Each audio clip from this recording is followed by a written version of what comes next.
While I was living in Florida, I did some substitute teaching and I was banned from school.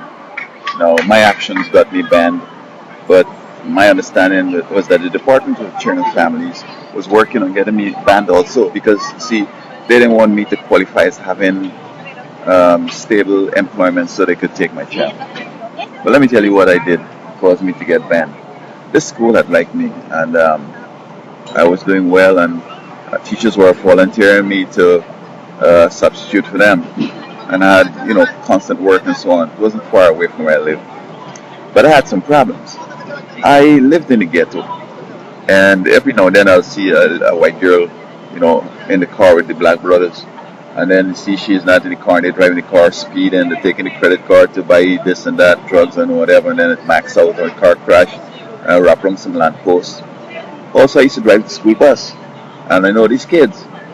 Now, the first thing they do in the mornings is they do the journaling. Now, journaling basically is they're going to write some story or some composition, and the school policy was that don't take these kids off task. Let them take the time for the class and do the work. And I violated that principle because after seeing these little white girls come in the community and getting destroyed like that, the parents have to come and get a record, take the car off from the post, and stop the credit cards and take them back home, and then they come back again and they end up working the street as hookers and so on. And the guys were doing so many dumb stuff in the bus that I couldn't, in good conscience, don't take 5 minutes out or a minute or something and warn these kids about the stuff. But there was a guy hanging around where I used to hang around, and I told him, I said, I'd like to teach. He said, no, we don't want you teaching. He said, we don't want these kids to get smart. So if I import my smart to these kids, it's going to be a problem. Because look, for example, if I teach them how to count real good, computers and calculators might not sell. And anyway, don't let me go further with that. But what happened was this. One day I told the students to say, every class I'll just take one time. I won't do it every day, just once, make sure I get the point over to them. So I told these girls to say, you know what? Why don't you ask your parents why that girl is walking up the street like that, back and forth, looking back and all that, and ask them what's up, how she got there and so on. And I thought it would be a good teaching moment, at least to teach those kids so that they don't fall in that same trap. And then, one guy, he was about 11, and he's arguing with me. I'm talking about Greece, and he's arguing with me and all this stuff. Well, perhaps his parents are educated and they have a lot of conversation, and they try to say the kids are smart, so they get involved in that. But I have had maybe, at that point, I had 2 doctorates, 3 bachelors, and 2 associate arts. I think I had 2 masters. And this guy's arguing with me. He's telling me, oh, no, you don't know what you're talking about. I say, oops. So this is the problem. He already thinks that he knows more than me. And but look what had happened.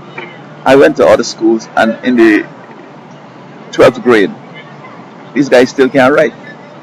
Now, I'm explaining to them how you write. They say any topic they give you, don't make it a problem. Just start thinking. They say write about space. They say write about love. Write about anything. You just get 3 or 4 points. You talk all about it in the introduction. You elaborate on each and then conclude whatever you think. So if you're talking about the car, they're not telling you what car. Write this up to you. Your father's car, your mom's car, your car, whatever. You talk about the engine, you talk about the tires, you talk about the paint, you talk about the upholstery, you talk about the stereo, and then you just conclude. My car is good. I enjoy the ride. It's status symbol and stuff like that. So if they giving these kids all the time they need to write these, and you know what I discovered also? These guys, well, they know that every day they have to write this journal, and they can wait until they get in class and they start thinking, oh, what am I write about? I thought students would, as soon as you finish that composition, you start thinking what you're gonna write about, and you jot down your points. The 5 points you're gonna make, and in your mind while traveling on the bus, you see how you're gonna elaborate on each. And so when you get in class, you don't have to sweat it like that. You just write on your 5 points, talk about it in general in the introduction, handle each one there, and then conclude and they're done. But on the other hand, this same journaling thing is what these kids do. when they grow up, and some of them, become very scary. They watch a whole bunch of voodoo movies and everything, and they want to do something horrible. So they're going to journalize. Today I kidnapped this girl. The next day I burn her hands. And then the other, you know what I mean? Like this guy, Luster.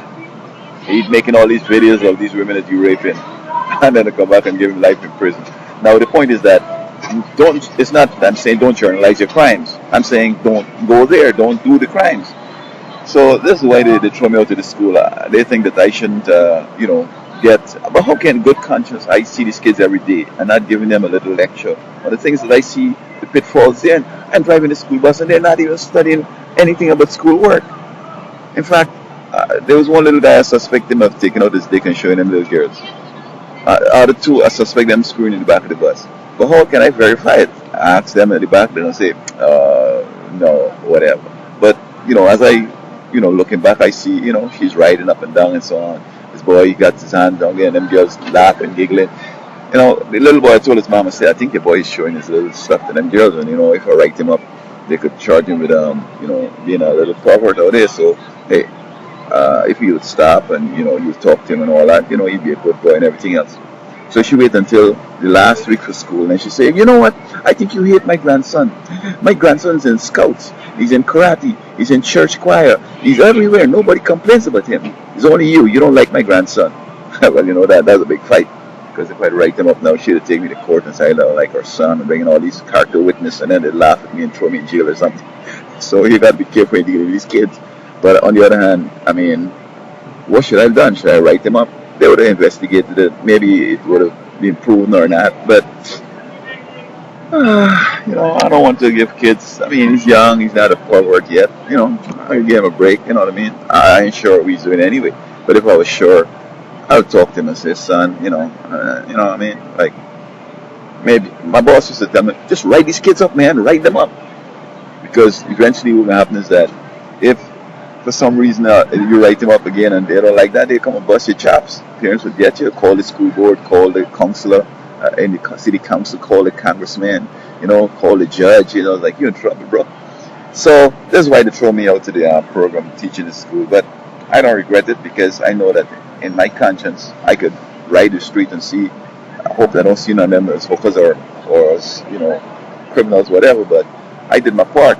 They throw me out, but at least those that had some influence, or at least I make my point a couple of times.